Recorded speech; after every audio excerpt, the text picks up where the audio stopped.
Hello students, so let's now do the practical question. ये question आपकी book के अंदर नहीं है, मैंने आपको सिर्फ प्रैक्टिस के लिए दिया है। क्वेश्चन नंबर 1 आपको क्वेश्चन में दिया हुआ है रिसीट एंड पेमेंट अकाउंट दिया हुआ है। रिसीट एंड पेमेंट अकाउंट क्या होता है? It is just like a cash book, या जैसे कैश बुक होता है वैसे ही होता है receipt and payment account, summary होता है। तो यहाँ पे क्या लिखा हुआ है? ओपनिंग बैलेंस लिखा हुआ है 10,000, 50,000, 60,000। आपको सब्सक्रिप्शन मिला 1 lakh, rental income 6,000, locker and 2,000, loan from Ramesh 40,000। फिर आपका ये खर्चा हुआ 4,000, electricity 2,500, salary, vehicle and balance credit down आपका मिल गया। अब हमें इससे क्या बनाना है? हमें इससे बनाना है इनकम एंड एक्सपेंडिचर अकाउंट। और आपको बता चुका हूं इनकम एंड एक्सपेंडिचर अकाउंट में सिर्फ रिवेन्यू खर्चे आएंगे, रिवेन्यू इनकम आएगी, ओनली करंट ईयर की इनकम आएगी। यस, ओनली करंट ईयर की इनकम आएगी, नेक्स्ट ईयर की इनकम नहीं आती है। ऑन ड्यू बेसिस आती है, कैश मिला या नहीं मिला उससे कोई फर्क नहीं पड़ता। ओके, तो लेट्स डू द क्वेश्चन। हमने आंसर बनाता हूं, मैं यहां पे लिखता हूं इनकम एंड एक्सपेंडिचर अकाउंट, ठीक है ना।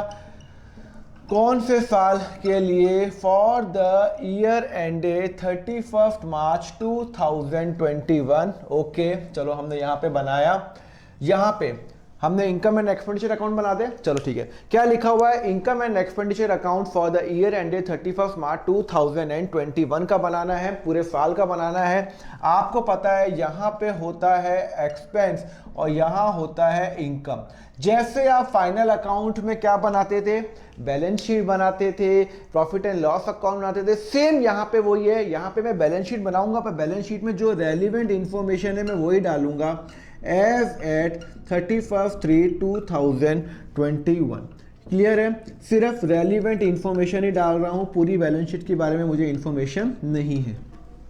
क्लियर है? चलो स्टार्ट करते हैं। बहुत ही सिंपल क्वेश्चन है। देखो, हमें कैश बुक दे रखी है। अब एनपीओ में क्या होगा? आपको कैश बुक दे रखी होगी, मतलब रिसीट एंड पेमेंट अकाउंट दे रखा होगा। ये होता है आपका रिसीट और ये होता है आपका पेमेंट, जो मैंने पेमेंट किया। क्लियर है? चलो स्टार्ट करें। लिखा हुआ है कैश बुक का ओपनिंग बैलेंस 10,000 है, 50,000 है। मतलब मेरे पास जब मैंने स्टार्ट किया था बिजनेस इस साल 1 अप्रैल को, तो मेरा ओपनिंग बैलेंस 60,000 था, 10,000 कैश था, 50,000 बैंक के अंदर था। उसके बाद मुझे सब्सक्रिप्शन इनकम मिली। देखो मुझे सब्सक्रिप्शन इनकम कितनी मिली? 1 लाख रुपए मिली। 1 लाख रुपए मुझे सब्सक्रिप्शन इनकम मिली। बट मैं इनकम एंड एक्सपेंडिचर अकाउंट में मैं एक्सपेंस में लेके जाऊं या इनकम में लेके जाऊं? सर सब्सक्रिप्शन तो खर्चा होता है। नहीं, एनपीओ के केस के अंदर सब्सक्रिप्शन इनकम होता है। मैं हूं सोसाइटी। सोचो आप सोसाइटी की अकाउंटिंग कर रहे हो। सोसाइटी हर फ्लैट से 1, 2, 3 हर से 2-2 हजार रुपये महीना ले रही है। तो मेरी इनकम कितनी हुई है? मैं सोसाइटी का बता रहा हूं। तो सोसाइटी की इनकम, मेन इनकम क्या है? सब्सक्रिप्शन इनकम है। जो लोग सब्सक्राइब करते हैं उनकी सर्विस को, जो सोसाइटी का मेंबर बनते हैं। तो सब्सक्रिप्शन कितनी है? सर सब्सक्रिप्शन दिया हुआ है सर 1 लाख रुपए मुझे मिला। मुझे 1 लाख रुपए सब्सक्रिप्शन मिला है। ओके, बट उसमें से इस साल का कितना है? सर इस साल का सब्सक्रिप्शन है 2020। मैं कौन सा बना रहा हूं? 31 मार्च 2021। तो मेरा जो साल है वो 2020 और 21 चल रहा है, राइट। तो 2020 और 21 में ये साल में जिस साल की मैं अकाउंटिंग कर रहा हूं, देखो मैं अकाउंटिंग कर रहा हूं 1 अप्रैल 2020 से 31 मार्च 2021। तो मैं पूरे साल का बना रहा हूं। तो मैं इस साल की इनकम यहां पे लूंगा। तो इस साल मेरी इनकम कितनी है? सर इस साल की इनकम 85,000 है। कोई एडजस्टमेंट है क्या? नहीं सर, सब्सक्रिप्शन की कोई एडजस्टमेंट नहीं है। एडजस्टमेंट सिर्फ 2 है, एक तो सैलरी की एडजस्टमेंट है और एक इलेक्ट्रिसिटी की एडजस्टमेंट है। 2 ही एडजस्टमेंट है। ओके, तो सब्सक्रिप्शन इस साल की इनकम कितनी हुई? सर इस साल की इनकम हुई 85,000। तो मैं इनकम एंड एक्सपेंडिचर अकाउंट के अंदर सब्सक्रिप्शन लिखूंगा 80, यहां पे लिखूंगा मैं 85,000। कितना लिखूंगा? 85,000। सर 85,000 क्यों? क्योंकि मुझे इस साल की है। मतलब मुझे इस साल 85,000 रुपीज मिले हैं इस साल के। तो मेरी इस साल की इनकम कितनी है? 85,000 रुपये। ओके, मुझे अगले साल कितने मिल गए? 5,000 रुपये। मतलब मुझे अगले साल के इस साल मिल गए। हाँ, तो उसको मैं क्या बोलूंगा? एडवांस सब्सक्रिप्शन मुझे पहले से मिल गया। सोचो ना कि मेरे पास मुझे 1 लाख रुपए मिले हैं, 85,000 इस साल के, 5,000 पिछले साल के, और 10,000 पिछले साल के मिले। पिछले साल किसी के बाकी होंगे। सपोज करो मैं आपको 12th पढ़ा रहा हूं और किसी ने 11th भी पढ़ी थी मेरे से और 11th के पैसे अब तक नहीं दिए और वो 12th में आ गया, 12th में आके उसने 11th के पैसे दिए, तो वो इस साल की इनकम नहीं है। जब मैंने 11th पढ़ाया था उस साल की इनकम है, तो मेरी इनकम इस साल की नहीं है। तो 10,000 जो है वो लास्ट ईयर की बैलेंस शीट में आ रहा होगा कि मुझे लोगों से लेना है। ठीक, क्लियर है? तो अभी 10,000 रुपीज क्या है मेरा? 10,000 रुपये मेरा लास्ट ईयर का है जो मुझे इस साल मिल गया। 85,000 इस साल का है, वो हो गया। और मुझे 5,000 रुपए अगले साल के मिल गए। अगले साल के 5,000 रुपए मिल गए, एडवांस मिल गए। आपने 12th पढ़ रहे हो और आपने मुझे बोला सर मुझे ही आपसे सीए पढ़नी है, और आपने सीए के लिए मुझे 5,000 रुपए का चेक दे दिया। आपने सीए के लिए मुझे 5,000 रुपए का चेक दे दिया, तो मैं आपको 5,000 रुपए मेरे बैंक में आ गए। हाँ, आ गए। बट मैंने आपको अभी तक सीए पढ़ाया था, अभी तो आप 12th पढ़ रहे हो, ये साल तो आप 12th ही पढ़ रहे हो, तो मैंने आपको सीए पढ़ाया नहीं? पढ़ाया। तो मेरी लाइबिलिटी है कि मैं आपको पढ़ाऊंगा, तो मेरी इनकम 5,000 रुपए नहीं है।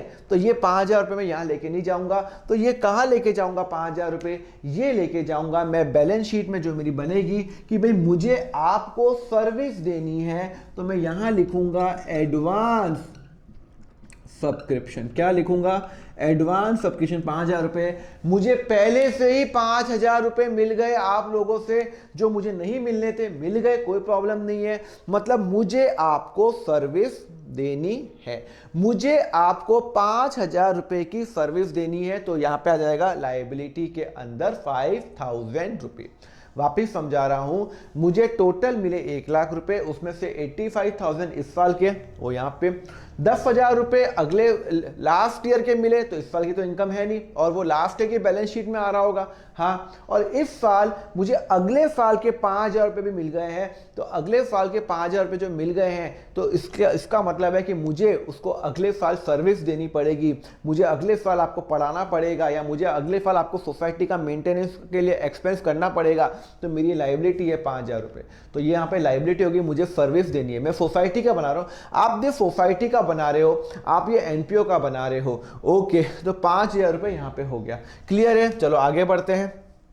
उसके बाद रेंटल इनकम। रेंटल इनकम क्या है सर? ये इनकम है मेरी, तो जो भी होगी रेंटल इनकम। सर इधर वो नहीं बनाते आप ट्रेडिंग अकाउंट? नहीं, एनपीओ में ट्रेडिंग अकाउंट की रिक्वायरमेंट ही नहीं है, क्योंकि वो ट्रेडिंग करता ही नहीं है। एक्सेप्शनल केसेस में बनेंगे, पर वो आपके कोर्स के अंदर अभी नहीं है। क्लियर है?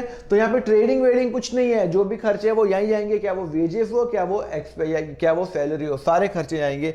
रेंटल इनकम कुछ नहीं है। लॉकर रेंट, लॉकर उन्होंने दिया था मुझे, भाई मुझे सोसाइटी ने लॉकर दिया था, तो सोसाइटी भाई लॉकर किसी को देती तो चार्ज करती ना 200-300 रुपए। तो बहुत लोगों ने लॉकर लिया और लॉकर से मुझे 2,000 रुपए आए, तो मैं सोसाइटी का बना रहा हूं, तो लॉकर एक तरह से मेरी इनकम है। लॉकर रेंट भाई मुझे मिला है, मुझे पैसे मिल रहे हैं 2,000 रुपए।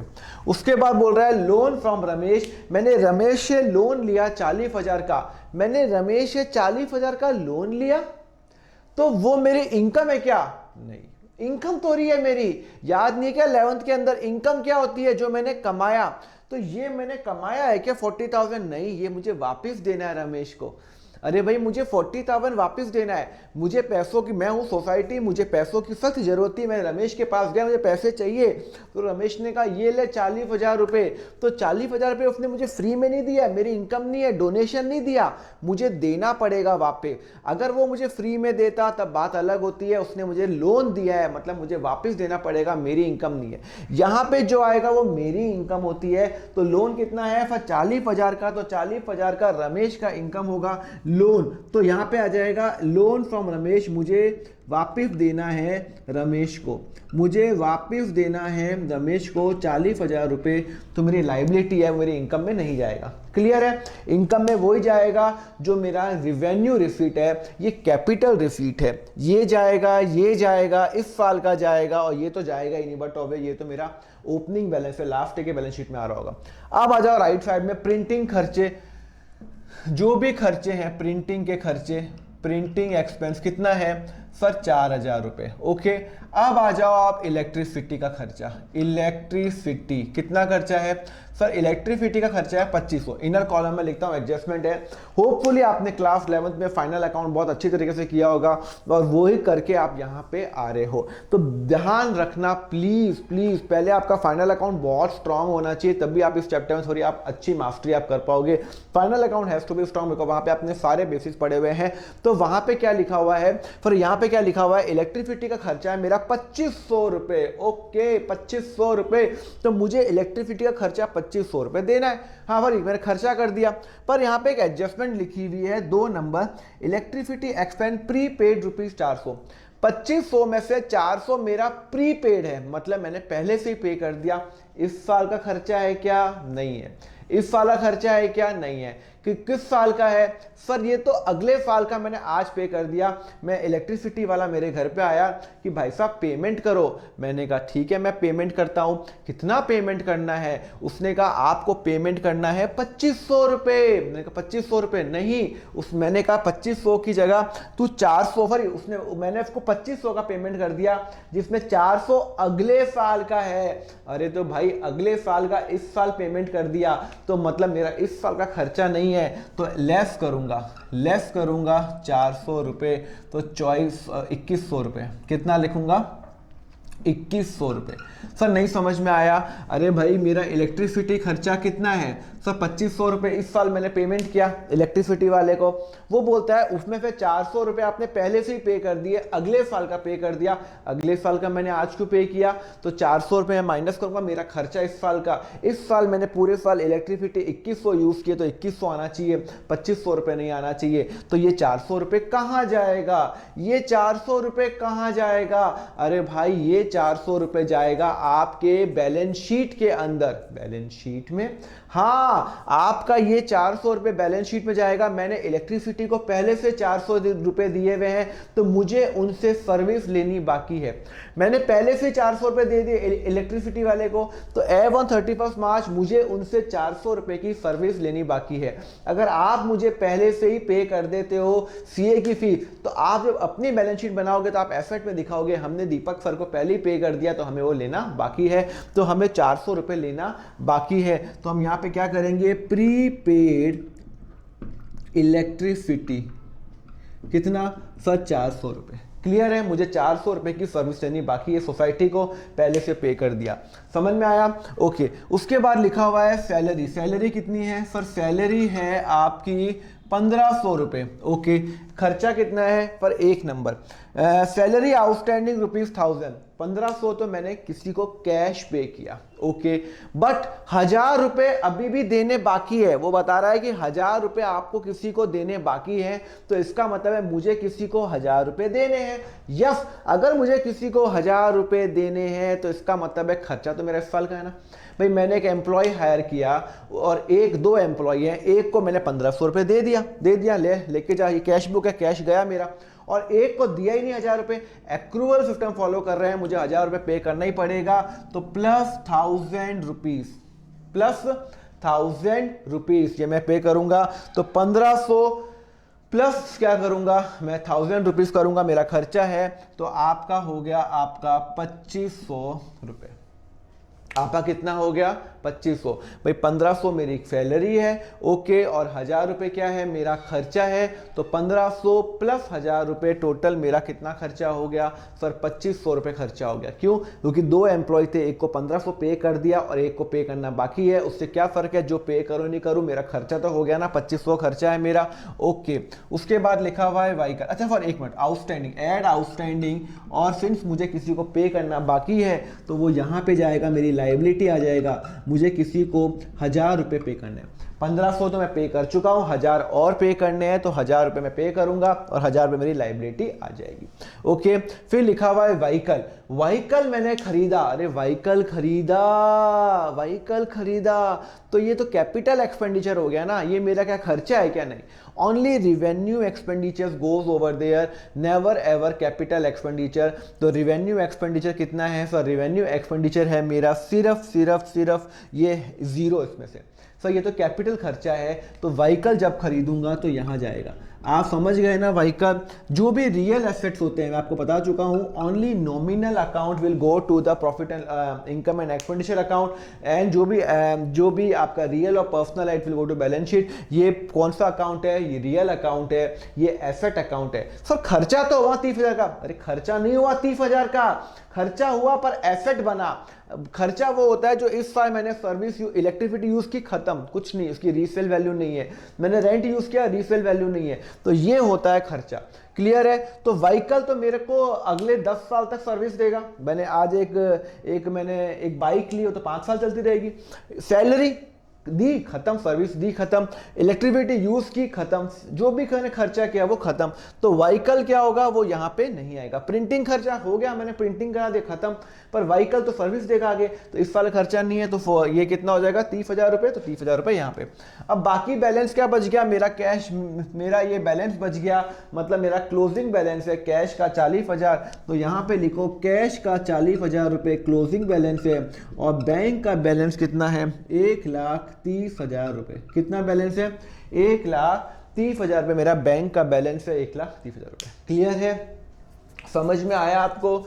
मैं आपको जो कंसेप्ट समझाने वाला हूँ कि मेरा कैश का क्लोजिंग बैलेंस यहाँ पे आएगा, तो यहाँ पे इनकम एंड एक्सपेंडिचर में वही आएगा। तो इनकम एंड एक्सपेंडिचर में ध्यान रखना, सिर्फ इस साल की इनकम आएगी, क्या वो कैश में पे करो या नहीं करो उससे मैटर नहीं करता है। चलो देखते हैं, टोटल 85,000 प्लस 6,000 प्लस 2,000 आपका बन गया 93,000, 4,000 plus 2,100 plus 2,500 is equal to 8,600, 93,000। तो यहाँ पे आ रहा है 8,600, कितना आ रहा है? तो 4,000, 8,000, और यहाँ पे आ रहा है 85,000 प्लस 8,000 for 93। तो आपका शॉर्टेज आ रहा है, सरप्लस आ रहा है, डेफिसिट आ रहा है, इनकम ज़्यादा है, एक्सपेंस कम है, सरप्लस आ रहा है, तो आपका आ गया surplus transfer to capital fund. Capital fund कितना आ रहा है सर? 93 माइनस 8,600, 84400, और यहाँ पे आपने लिख दिया 84400, आपने ट्रांसफ़र किया, और ये आपका क्या हो गया? आपका क्लोज हो गया, आपको प्रॉफिट आ गया 84,400 का। और ये जो प्रॉफिट है ये कहाँ जाएगा? कैपिटल फंड में। क्वेश्चन में कैपिटल फंड नहीं दिया हुआ, क्वेश्चन में नहीं दिया हुआ, तो अभी हम एज्यूम करते हैं कैपिटल फंड, सपोज करो कुछ भी है नहीं दिया हुआ, हम उसमें ऐड करेंगे जो भी हम प्रॉफिट होता है। हम जब 11th में जो भी हमें प्रॉफिट होता हम क्या करते थे? वो ओनर को मिलता था। तो इधर ओनर कैपिटल फंड है, कैपिटल फंड का बैलेंस नहीं दिया हुआ, तो कोई प्रॉब्लम नहीं है, मैं सरप्लस ऐड कर लूँगा, इसके अंदर ऐड कर लूँगा, प्रॉफिट इसके अंदर ऐड कर लूँगा, और इससे मेरा क्वेश्चन यहाँ पे ख़त्म हो गया। क्लियर है? समझ में आया? तो जो भी सरप्लस आएगा वो यहाँ, अगर डेफिसिट आता तो वो यहाँ पे होता, और यहाँ पे फिर वो यहाँ पे माइनस होता, और जो भी माइनस करके फिगर आएगी वो यहाँ पे मैं डाल दूंगा। बैलेंस शीट टैली अभी नहीं करा रहा बिकॉज मुझे इन्फॉर्मेशन दे नहीं रखी है। मेरे को यहाँ पे पॉइंट क्या आपका समझाने का कि receipt and payment cash book है, income and expenditure profit and loss account है, और यहाँ पे वही इनकम जाएगी जो इस साल की है, नॉन कैश कैश उसको कोई मैटर उससे नहीं करता। क्लियर है? समझ में आया? तो अब हम आगे बढ़े, अब हम क्या करेंगे? एक एक एडजस्टमेंट्स लेंगे, और उसके बाद हम मेन क्वेश्चन पे हम पहुंचेंगे। Let's now do the adjustments, क्या क्या होती हैं आपके एनपीओ में। आपको 2 एडजस्टमेंट तो मैंने बता दी है, अभी मैं इस पर डिटेल पे भी डिस्कस करूंगा कि क्या क्या हमारी एडजस्टमेंट होती है, हम कैसे इसको एडजस्टमेंट करेंगे। Okay, so let's now move to the adjustments part. सिर्फ मैं एडजस्टमेंट्स कराऊंगा जिससे आपकी मास्टरी हो, मैं सिर्फ एब्स्ट्रैक्ट लूंगा और एब्स्ट्रैक्ट से आपको इसे सब करवाऊंगा। Okay, let's now move to the adjustment part. Okay, okay student, so let's now move to the adjustment part. पहली एडजस्टमेंट हम कर रहे हैं the adjustment of the outstanding expenses. अगर आउटस्टैंडिंग एक्सपेंसेस की एडजस्टमेंट आएगी तो हम क्या करेंगे, वैसे तो आप ये सब 11th में पढ़ चुके हो, outstanding expense, prepaid income, pre receive income, ये सब आप कर चुके हो, बट मैं यहाँ पे आपको रिवाइज ही करा रहा हूँ। एनपीओ के अंदर भी सेम कंसेप्ट है, कुछ डिफरेंट नहीं है। ये receipt and payment cash book account है, ये इनकम एंड एक्सपेंडिचर अकाउंट है। रिसीट एंड पेमेंट में क्या लिखा हुआ है, क्या लिखा हुआ है रिसीट एंड पेमेंट में? रिसीट एंड पेमेंट में लिखा हुआ है कि मैंने सैलरी का पेमेंट किया 5,000 रुपए। कितना पेमेंट किया? 5,000 रुपीज पेमेंट किया। और नीचे एडजस्टमेंट में लिखा हुआ है there is an outstanding salary of ₹1,000। पूरे साल में 1,000 रुपए आउटस्टैंडिंग है। तो हम इसको प्रेजेंट कैसे करेंगे? बहुत सिंपल है, खुद ही सोचो कि मेरी सैलरी कितनी है। सर मैंने कितनी सैलरी पे की है, मेरा खर्चा कितना है? सर मैंने पेमेंट किया है ना, खर्चा है ना मेरा, तो मेरा खर्चा है 5,000 रुपए। ओके, तो टू सैलरी जो मेरी कैश बुक में आ रहा है, रिसीट एंड पेमेंट में आ रहा है। अच्छा, आउटस्टैंडिंग कितना है? सर आउटस्टैंडिंग है इस साल का 1,000 रुपए, तो मतलब इस साल मुझे 1,000 रुपए और देने हैं उसको। ओके, तो मेरा खर्चा कितना हुआ? एड आउटस्टैंडिंग सैलरी 1,000 रुपीज, तो मेरा खर्चा हुआ 6,000।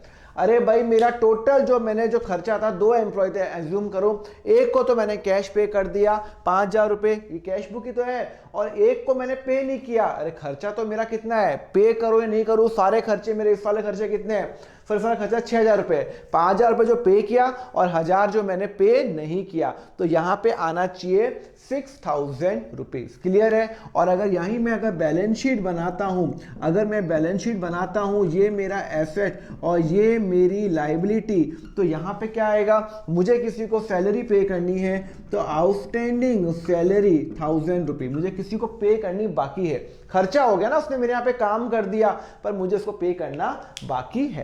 क्लियर है? ओके, तो अब मैं इसको क्या करूंगा, आपको प्रेजेंट करवाता हूं। देखो आपको लिखना कैसे है, देखो आपको लिखना मतलब अलग अलग क्वेश्चन आएंगे, मैं आपको करवाता हूं। देखो यहां पे आप लिखो टू एक्सपेंस, लिखो आप to expense add outstanding of current year, लिखो less outstanding of previous year, और जो भी अमाउंट आएगा, जो भी अमाउंट आएगा, add outstanding at expense, add outstanding of current year and add outstanding of the previous year. जो आपकी क्लोजिंग बैलेंस शीट बन रही है, मतलब जो आपके 31 मार्च 2021 बन रही है, यहां पे आएगा सिर्फ आउटस्टैंडिंग एक्सपेंस जो मेरा एज ऑन डेट है, एज ऑन डेट है, जो मेरा एज ऑन डेट कितना आउटस्टैंडिंग है। वापस बता रहा हूं, देखो अभी मैं आपको क्वेश्चन चेंज करूंगा क्योंकि मुझे आपको एनपीओ में बहुत स्ट्रांग बनाना है। देखो मेरा खर्चा कितना है? 5,000 रुपए। चलो लिखो यहाँ पे 5,000 रुपए। खर्चा कितना है? नहीं खर्चा नहीं, कितना पेमेंट किया? 5,000 रुपए। ओके, इस साल का आउटस्टैंडिंग कितना है? 1,000 रुपीज, मतलब इस साल मैंने 1,000 रुपए पे नहीं किया। लास्ट डे का आउटस्टैंडिंग, सर क्वेश्चन में कुछ नहीं दे रखा तो 0 ही मानूंगा। भाई लिखा हुआ है इस साल का outstanding, outstanding expense, outstanding salary of ₹1,000 for current year, for current year, ठीक है ना। चलो इस साल का है 1,000 रुपीज, तो मैंने ऐड कर दिया। लास्ट ईयर कुछ नहीं है, तो टोटल यहाँ पे अमाउंट कितना आ गया? सर 6,000 रुपए, और यही 1,000 रुपीज मेरा यहाँ आ जाएगा क्योंकि मुझे किसी को पे करना बाकी है 1,000 रुपए। ओके, समझ में आया? चलो अभी इसी क्वेश्चन को मैं चेंज कर रहा हूँ, एडजस्टमेंट नंबर 2, इसी के अंदर मैं चेंज कर रहा हूँ दूसरा, outstanding salary as on 31st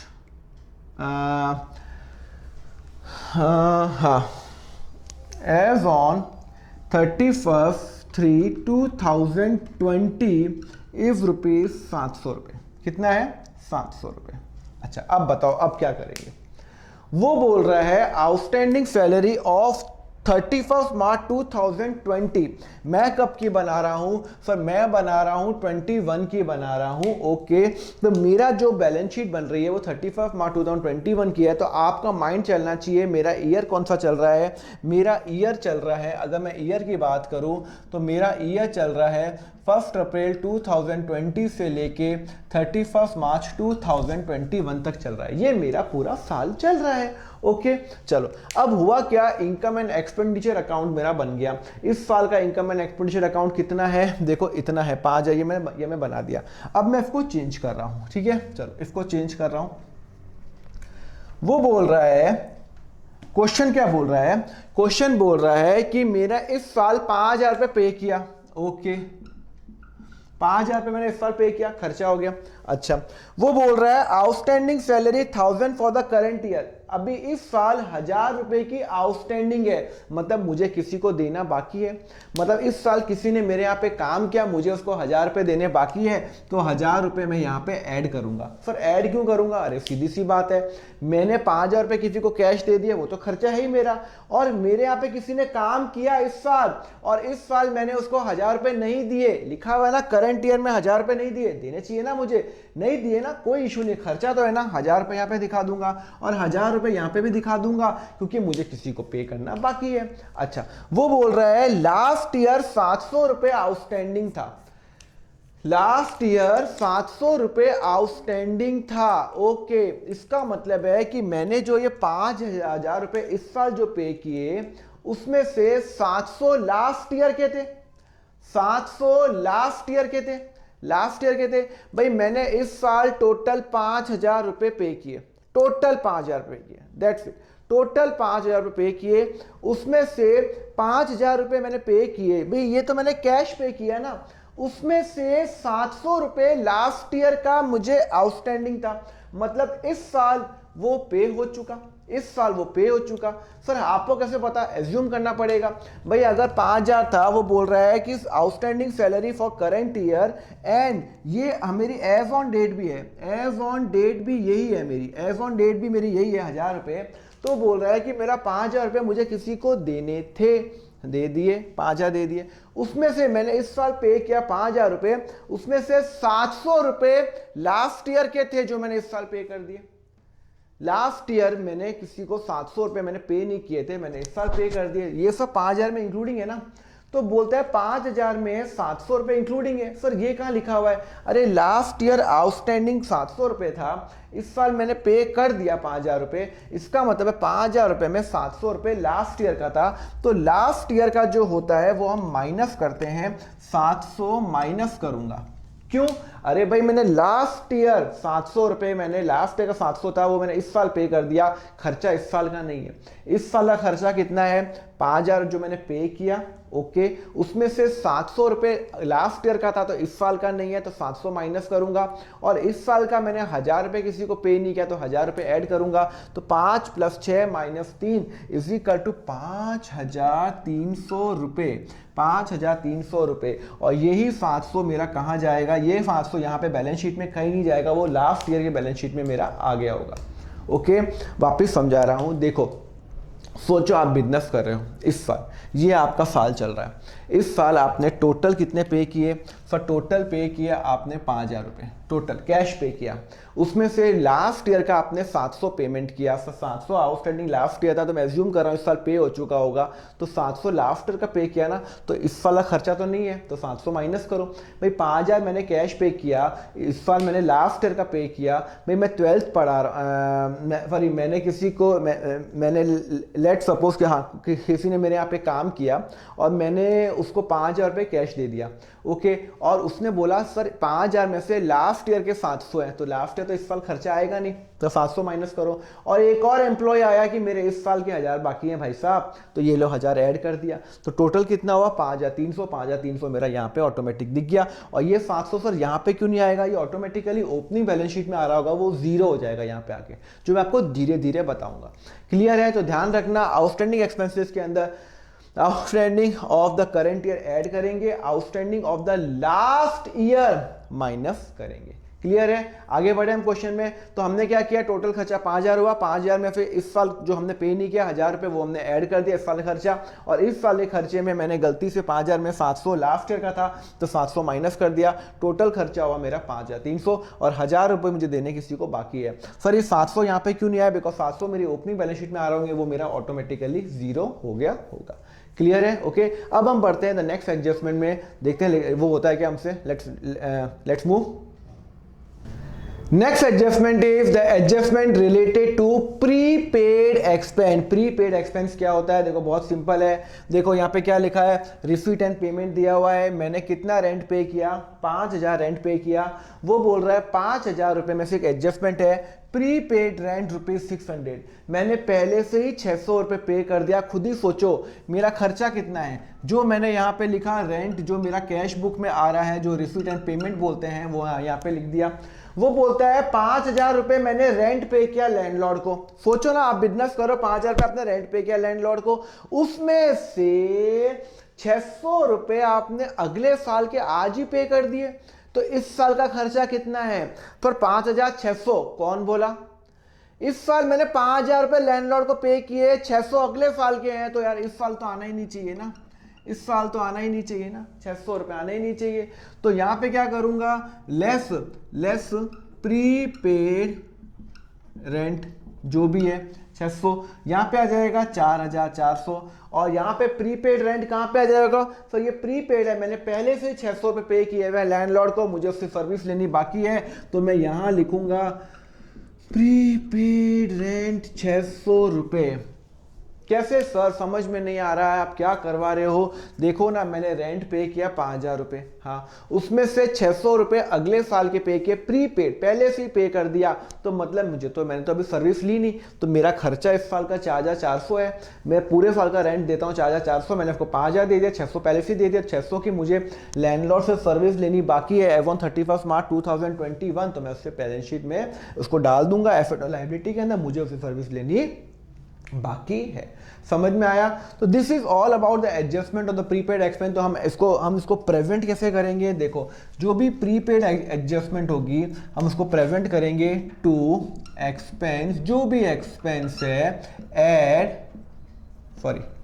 less prepaid expense current year में जो हमने पेमेंट किया वो हम यहाँ पे कर देंगे। और जो भी अमाउंट आएगा, तो यहाँ पे 5,000, यहाँ पे, हाँ ठीक है 5,000, और यहाँ पे 600, तो 4,400। क्लियर है? समझ में आया या नहीं आया आपको? चलो ठीक है, यह समझ में आ गया। अगर ये समझ में आ गया होगा तो आपको एडजस्टमेंट नंबर 4 भी समझ में आएगी। प्रीपेड रेंट ये है as on 31/3/2021 and prepaid rent ₹100 या 200 रुपीज़ एज ऑन 31/3/2020। ठीक है ना? चलो अब इसका बताओ, इसका क्या करेंगे? तो इसका मतलब है कि मेरा इनकम एंड एक्सपेंडिचर अकाउंट बनेगा, हाँ बनेगा। वो बोलता है कि मेरा जो मैंने 5,000 रुपये पे किया। एक मिनट पहले मैं रब कर लेता हूँ उसको, जिससे आपको थोड़ा सा आसानी हो जाए। चलो, वो बोलता है कि मैंने इस साल टोटल 5,000 रुपये पे किया। तो चलो लिखो टू रेंट 5,000 रुपये मैंने पे किया। वो बोलता है उसमें से मेरा 31 मार्च साल के अंत में मैंने अगले साल का 600 रुपये पहले से पेमेंट कर दिया, तो वो तो लेस करूंगा, लेस प्रीपेड करंट ईयर मैंने कितना, करंट ईयर आउटस्टैंडिंग कितना है? 600 रुपये। मतलब अगले साल का इस साल क्यों पे कर दिया? तो इसका मतलब है वो मेरा एसेट बन जाएगा प्रीपेड रेंट, ये क्या कहते हैं, करंट ईयर आउटस्टैंडिंग। क्लियर है? चलो ये भी हो गया। अच्छा, वो बोलता है लास्ट ईयर 200 रुपये प्रीपेड बैलेंस शीट में आ रहा था। तो इसका मतलब है ये जो 5,000 रुपये पे किए, सोचो ना, मैंने लास्ट ईयर 200 रुपये एडवांस दे चुका था। लास्ट ईयर में, अभी इस साल तो मैं बैलेंस शीट बना रहा हूँ, इस साल का तो मैं देख रहा हूँ, इसके पहले मैंने 200 रुपये पहले से रेंटल लैंडलॉर्ड को दे दिए थे। तो इस 5,000 में वो 200 इंक्लूडिंग तो नहीं है। मैंने लास्ट ईयर ही यहाँ पे ही उसको 200 दे दिए थे। यहाँ पे जो है ना 1 अप्रैल 2019 से लेके यहाँ से लेके मैंने ना उसको ना 200 रुपये लैंडलॉर्ड को पहले से इस साल के दे दिए थे। तो इस साल का खर्चा कितना है? सर इस साल का खर्चा 5,000 तो मैंने पे किया, 600 अगले साल के लिए पे किया, वो लेस कर दिया। और ये 200 रुपए जो मैंने लास्ट ईयर पे किया था, पर वो पेमेंट इस साल का किया था, तो खर्चा इस साल का होगा ना, तो ऐड करेंगे, add prepaid of last year outstanding 200 रुपए। क्लियर है? तो अमाउंट आ जाएगा 4600 रुपए। सर समझ में नहीं आया, आप क्या कर रहे हो? ये देखो ना, लास्ट ईयर आपने मैंने एक लैंडलॉर्ड है, सोचो आप खुद आप एक टेनेंट हो, आपने लैंडलॉर्ड को 6000 का 5000 का चेक दे दिया इस साल। हाँ, उस 5000 चेक में से लास्ट ईयर पहले से आप 200 रुपए दे चुके हो, तो इसका मतलब है इस साल का 200 रुपए तो आपका खर्चा है ही ना, आपने लास्ट ईयर ही पे कर दिया था इस साल का। इस साल का खर्चा बताओ ना, इस साल का खर्चा, कैश मत देखो। सर इस साल 5000 तो मैंने दिया, ओके, 200 रुपए लास्ट ईयर का मैं पहले ही दे चुका हूं, इस साल का 200 पहले ही दे चुका हूं, तो खर्चा तो इस साल का है ना, तो 200 यहां पे आना चाहिए। और अगले साल का 600 मैंने इस साल दे दिया, तो अगले साल का तो माइनस करना चाहिए 600। अगले साल का इस साल क्यों दूंगा मैं, तो मैंने माइनस कर दिया, तो टोटल खर्चा मेरा 4600 है। इस साल का मेरा खर्चा कितना है, 4600, और 600 यहाँ पे आ जा। सर ये 200 यहाँ नहीं आएगा, 200 ओपनिंग बैलेंस शीट में आया होगा, वो जीरो हो जाएगा। वो मैं आपको धीरे धीरे आपको आगे कराऊंगा तो आपको बताऊंगा। क्लियर है? समझ में आया आपको? ये प्रीपेड और आउटस्टैंडिंग एक्सपेंस का चक्कर समझ में आया? अब मैं फटाफट क्या करता हूँ, उसकी समरी लिख देता हूँ, जिससे आपको ये फॉर्मूला आपके पास रहे हमेशा, और इसको याद नहीं करना है, आपको लॉजिक अप्लाई करना है, और वो आपका ऑटोमेटिकली हो जाएगा। तो let's now right the total formula of all the expense, जहां पे प्रीपेड भी है और आउटस्टैंडिंग में है, उन केस में अपन क्या करेंगे। So let's write it down. Okay students, so here is the summary of the prepaid expense and an outstanding expenses। क्या लिखा हुआ है यहाँ पे, लिखा हुआ है इनकम एंड एक्सपेंडिचर अकाउंट, और मैंने फॉर्मूला लिख दिया, जो भी मेरा खर्चा हो रहा है कैश बुक के हिसाब से, रिसीट एंड पेमेंट के हिसाब से, जो भी मेरा खर्चा हो रहा है, add outstanding of the current year outstanding, previous year outstanding less करेंगे, आउटस्टैंडिंग में इस साल का आउटस्टैंडिंग ऐड करेंगे। सीधी सी बात है, इस साल का मेरा आउटस्टैंडिंग है, खर्चा पे नहीं किया तो ऐड ही करूंगा, और लास्ट ईयर का मैं माइनस करूंगा। अगर इस साल का ऐड होगा तो लास्ट ईयर का तो माइनस ही होगा ना। सिमिलरली प्रीपेड प्रीवियस ईयर का है वो मैं ऐड करूंगा, और नेक्स्ट ईयर का जो मैंने पेमेंट किया है, करंट ईयर का जो प्रीपेड है, मतलब जो मैंने नेक्स्ट ईयर का इस साल पेमेंट किया है, वो मैं क्या करूंगा, लेस करूंगा। क्लियर है? तो फटाफट क्वेश्चन करवाता हूं। ये मैं आपको सारा करवा चुका हूं, थोड़े से ठंडे दिमाग से सोचना कि मैं क्या करवा रहा हूं। बहुत सिंपल है, ऐसे इतना डिफिकल्ट क्वेश्चन आपका नहीं आएगा, पर फिर भी मैं आपको समझा रहा हूं जिससे आपको कंसेप्ट ऑफ क्लियरिटी हो।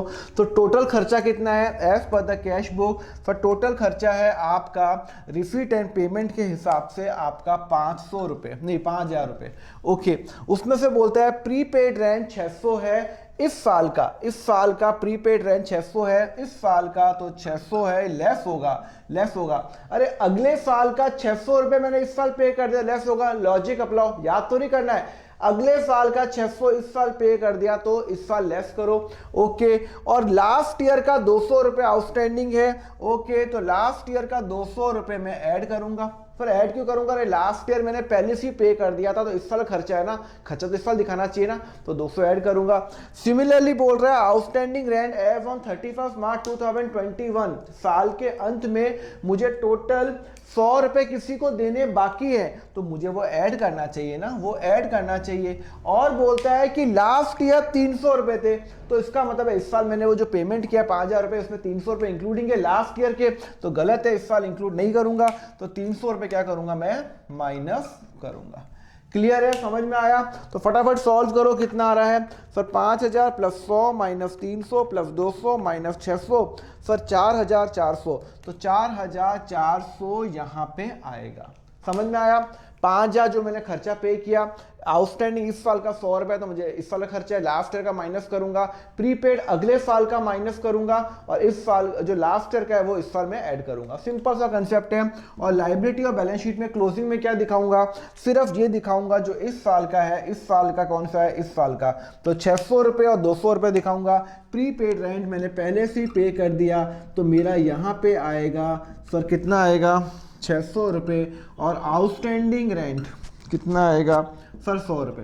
सर एक बात बताओ, एक ही क्वेश्चन में प्रीपेड और आउटस्टैंडिंग कैसे है? अरे भाई मेरे पास 10,000, मेरे पास 5 प्रॉपर्टी है, एक के आउटस्टैंडिंग है और एक का प्रीपेड है, हो सकता है, कोई इशू नहीं उसके अंदर। क्लियर है? तो यहाँ पे क्या आएगा, सिर्फ ये वाला आएगा 600 और 200 और 100 रुपये यहाँ पे आएगा, ये और ये तो लास्ट डे की बैलेंस शीट के अंदर ही आ रहा होगा। क्लियर है? समझ में आया आपको प्रीपेड और उसका समझ में आया?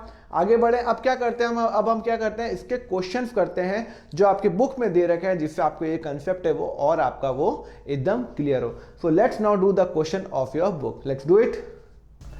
Okay student, let's now do question number 4 of your book. मैं ये बुक फॉलो कर रहा हूँ, Maharashtra book. Question number 4, page number 78, देखो ऊपर नीचे हो सकता है, पेज 78 पेज नंबर पे लिखा हुआ है outstanding expense prepaid expense for the current year and the previous year का क्वेश्चन दिया हुआ है।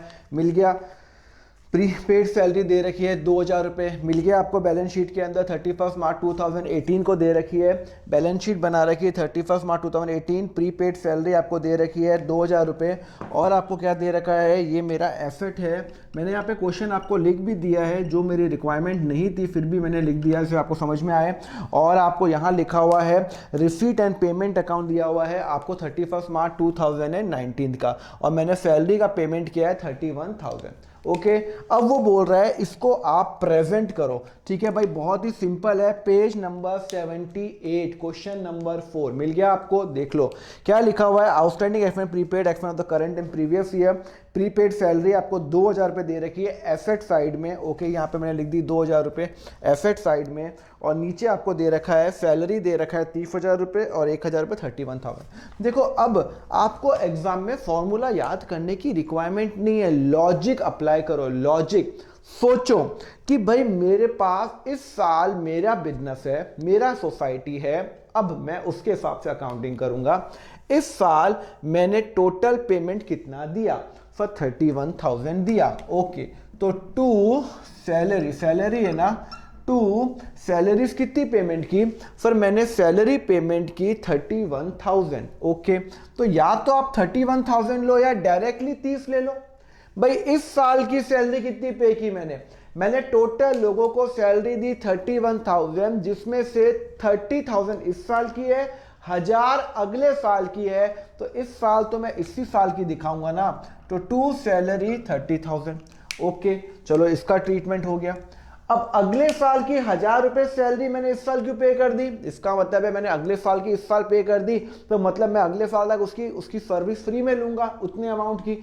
तो मैं एसेट हो गया प्री पेड सैलरी, कितना है सर 1000 रुपये।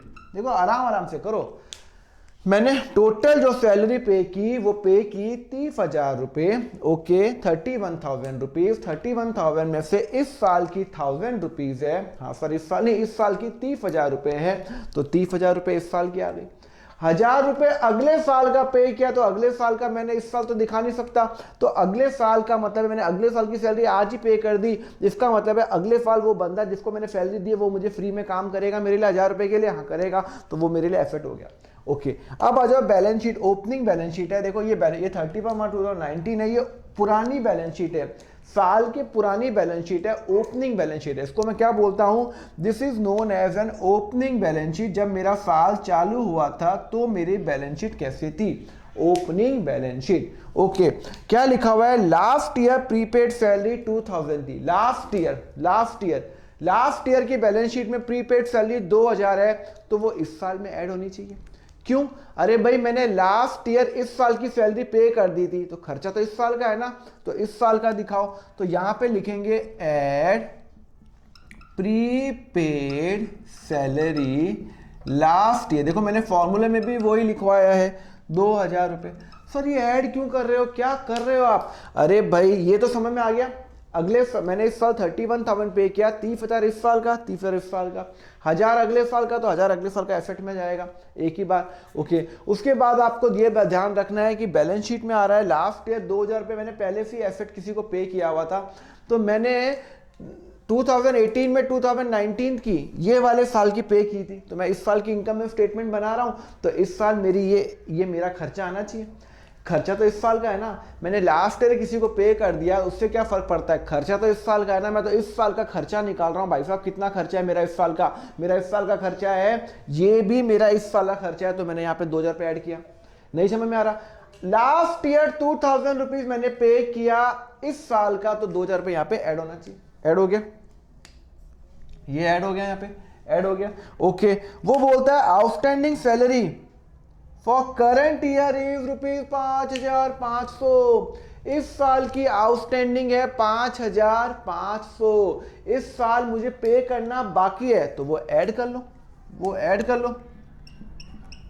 Add outstanding salary of current year, मैंने पे नहीं किया सर, क्या करा रहे हो, पूरी खिचड़ी हो रही है। चलो करते हैं, और यहाँ पे लाइबिलिटी में आ जाएगा आउटस्टैंडिंग सैलरी, सॉरी 5500। सर बिल्कुल समझ में नहीं आया, वापस समझाता हूँ। मैंने इस साल, सोचो आप बिजनेस कर रहे हो, आपने टोटल, आपका मेन मकसद है इस साल का खर्चा इसी साल आना चाहिए। खर्चा क्या पे किया हो नहीं किया हो, क्या कैश हो नॉन कैश हो, कोई फर्क नहीं पड़ता। इस साल का खर्चा कितना है, इस साल मैंने 31,000 किसी को पे किए, जिसमें से 30,000 रुपये इस साल के डाल दिए, इस साल के 1,000 रुपये अगले साल के, तो इसमें आने का सवाल ही नहीं उठता। 1,000 रुपये यहाँ पे एसेट में आ जाएगा। देखो मुझे अगले साल का मैंने इस साल क्यों पे किया, तो अगले साल का मेरा एसेट हो गया, मुझे से सर्विस लेनी बाकी है। ओके, अब यहाँ पे लास्ट ईयर पुरानी बैलेंस शीट में लिखा हुआ है कि मैंने इस साल के लिए 2,000 रुपये पहले से दिए हुए हैं, तो खर्चा तो इस साल का है ना। मैंने अगर इस साल कोई एम्प्लॉय हायर, मेरा एम्प्लॉय को मैंने लास्ट ईयर तनख्वाह दे दी थी, पहले ही दे दी थी तनख्वाह, तो तनख्वाह तो इस साल की है ना, तो खर्चा तो इस साल में आना चाहिए, इनकम एंड एक्सपेंडिचर में आना चाहिए खर्चा। तो 2,000 खर्चा मेरा इस साल का खर्चा है ना, खर्चा तो इस साल का है ना भाई। मेरा जो टोटल जो बैलेंस शीट बन रही है 1 अप्रैल 2018 से लेके 31 मार्च 2019 का मैं इनकम स्टेटमेंट बना रहा हूँ। मैंने कोई 2,000 रुपये खर्चा मैंने यहाँ पे कर दिया था इस साल के लिए, तो खर्चा तो इस साल का है ना, तो 2,000 रुपये यहाँ पे ऐड करूँगा। ओके, अच्छा ये हो गया, और 2,000 रुपये का खर्चा यहाँ पे है, तो यहाँ पे तो आएगा नहीं, या तो जीरो हो जाएगा। Outstanding salary for the current year, current year मेरी आउटस्टैंडिंग कितनी है सर, करंट ईयर की आउटस्टैंडिंग है मेरी, बोलते 5,500। बोलता एक बंदा और रह गया जिसको मैंने 5,500 पे नहीं किए, पे करना चाहिए मुझे, तो मेरी लाइबिलिटी 5,500, खर्चा इस साल का 5,500 यहाँ पे ऐड करूंगा। मतलब इस साल मेरे पास 30,000 रुपये जो मैंने पे किए, प्लस इस साल मैंने 5,500 एक बंदे को पे नहीं किया, तो वो भी मेरा खर्चा। और अगले साल के लिए 1,000 रुपये मैं पहले से पे कर चुका हूँ, तो यहाँ पे मैं माइनस कर चुका हूँ, पहले से माइनस कर दिया, 31 - 130 दिखा दिया, और 1,000 रुपये यहाँ पे, और लास्ट में मैंने इस साल का पे कर दिया, तो मेरा यहाँ पे 2,000 रुपये मेरा यहाँ पे क्लियर है। तो यहाँ पे टोटल कितना आ गया 37,500, और ये हो गया आपका क्वेश्चन हो गया। बहुत ही सिंपल क्वेश्चन है जो मैंने आपको क्वेश्चन बताया प्रीपेड एक्सपेंस और आउटस्टैंडिंग एक्सपेंसेस का। ध्यान रखो, आप बैलेंस शीट, आप इनकम स्टेटमेंट बना रहे हो इस साल की, तो खर्चा इस साल का जितना होगा उतना आएगा। खुद ही सोचो, आपने टोटल 31,000 दिया, 30,000 रुपये इस साल का, 1,000 रुपये अगले साल का, तो वो यहाँ पे आएगा। अगले साल का खर्चा मेरा तो इस साल खर्चा है ही नहीं, तो एसेट में आ गया। और फिर यहाँ पे आ जाएगा क्या कहते हैं, प्रीपेड सैलरी टू, जो अगले लास्ट ईयर इस साल का पे किया था, तो खर्चा तो इस साल का है ना 2,000 रुपये। और फिर ये इस साल मैंने 5,500 एक बंदे को पे नहीं किया, तो वो यहाँ पे ऐड करूंगा, यहाँ पे बैलेंस शीट में दिखा दूंगा। क्लियर है। क्वेश्चन नंबर 4 आपका हो गया, समझ में आया। आपको डाउट हो तो प्लीज आप मुझे कॉल और व्हाट्सएप करना मत बोलना, you already have my number. Okay, next पे बढ़े, चलो बढ़ते हैं। Next adjustment is of outstanding income and the pre receive income. Same adjustment है जो आउटस्टैंडिंग की होती है, एक्सपेंस की होती है। देखते हैं होता है क्या। हमें रिसीट एंड पेमेंट दिया हुआ है 31 मार्च 2019 का, हमें रिसीट में दिया हुआ है मुझे रेंटल इनकम मिली है 7,000 इनकम मिली है। इनकम तो इनकम साइड में जाएगा, बाय रेंटल इनकम कितनी मिली है मुझे, पैसा कितना मिला है 7,000 रुपये। वो बोल रहा है outstanding rental for the current year 4,000। मुझे 7,000 रुपये तो पैसे मिले हैं और आउटस्टैंडिंग कितना है 4,000। सर ये एक्सपेंस है क्या? अरे इनकम है ये। मुझे किसी से 4,000 रुपये, आउटस्टैंडिंग का मतलब होता है लेना है या देना है, दोनों हो सकता है। इनकम होती है तो लेना है, खर्चा होता है तो देना है, मतलब वो बाकी है। आउटस्टैंडिंग मतलब बाकी है, मतलब मुझे आउटस्टैंडिंग रेंटल 4,000 रुपये लेने बाकी है। तो लेने कहाँ लिखा हुआ है, आउटस्टैंडिंग इनकम है ना, रेंटल है ना, रेंटल इनकम ही तो आ रहा है। तो मुझे 4,000 रुपये लेने बाकी है, मतलब मेरी इस साल की इनकम है, मुझे तो सिर्फ 7,000 रुपये मिले, तो 4,000 रुपये और मिलने चाहिए। तो 4,000 रुपये यहाँ पे आना चाहिए आउटस्टैंडिंग। यहाँ पे लिख देता हूँ add outstanding rental current year की।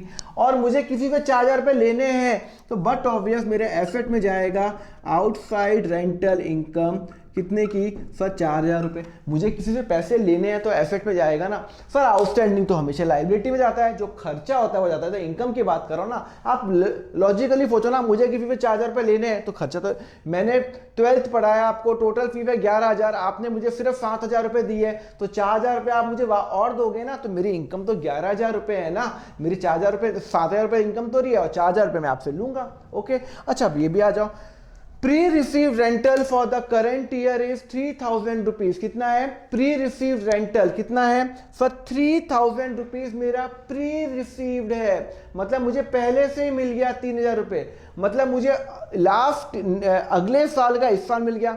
मैं 12th पढ़ा रहा हूं, आपने मुझे सीए के पैसे भी दे दिए, तो इसके लिए मेरी इस साल की तो इनकम नहीं है, तो हटाओ ना इसको, इस साल के हटाओ, प्री रिसीव रेंटल कितना है 3,000 रुपये, माइनस करूंगा।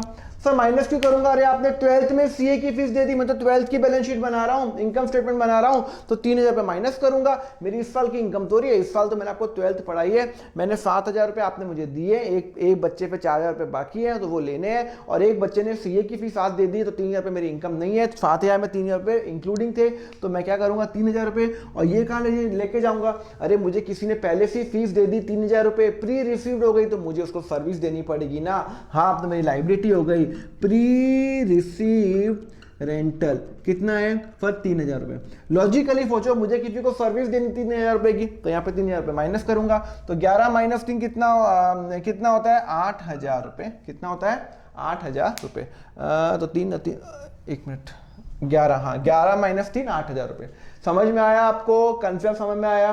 तो मैं क्या कह रहा हूं, प्री रिसीव, मुझे पहले से इनकम मिल गई, तो मेरी इनकम है नहीं इस साल, माइनस करो, और इनकम नहीं है तो मतलब मुझे इसको सर्विस देनी बाकी है, तो यहाँ पे आ जाएगा। और मुझे एक बच्चे ने पे नहीं किया, तो मुझे इससे लेने बाकी है 4,000 रुपये, और मैं अपने एक्सपेंस इनकम में इंक्लूड करूँ। सिंपल है, कंसेप्ट एकदम सिंपल रखो, कोई याद करने की रिक्वायरमेंट आपको अकाउंट्स के अंदर बिल्कुल नहीं है। क्लियर है, तो ये कंसेप्ट भी क्लियर हुआ आपका प्री रिसीव और एंड ये आउटस्टैंडिंग इनकम का। इसका मैं बाद में क्वेश्चंस कराऊंगा, बिकॉज मुझे अभी कुछ एक और आपको कंसेप्ट कराना है, उसके बाद में क्वेश्चंस कराऊंगा। So let's now move to the next concept.